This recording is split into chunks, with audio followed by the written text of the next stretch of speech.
সম্প্রতি নতুন একটি সিনেমায় চুক্তিবদ্ধ হয়েছেন সুপারস্টার শাকিব খান। ছবিটি নিয়ে এরই মধ্যে শুরু হয়েছে ব্যাপক আলোচনা ও বিতর্ক।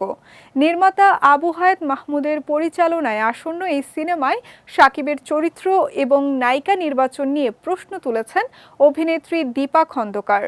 গুঞ্জন উঠেছে নতুন এই সিনেমায় শাকিবের বিপরীতে অভিনয়ের জন্য টলিউডের অভিনেত্রী মধুমিতা সরকারকে নেওয়া হচ্ছে, যদিও আনুষ্ঠানিকভাবে এখনো কিছুই ঘোষণা করা হয়নি।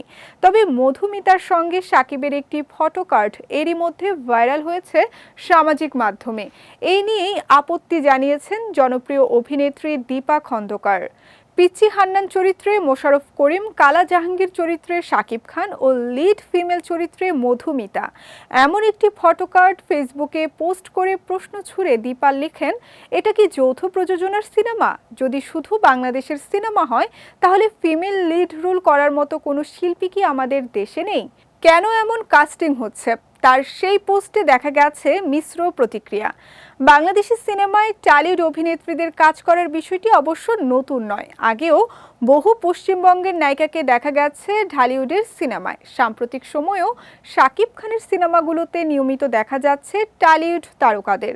গেল রোজার ঈদে মুক্তিপ্রাপ্ত শাকিব খানের দুই সিনেমাতেও ছিলেন ভারতের অভিনেত্রী দর্শনা বণিক ও ইধিকা পাল। অন্যদিকে বাংলাদেশের অনেক শিল্পীও নিয়মিত টলিউডে কাজ করছেন।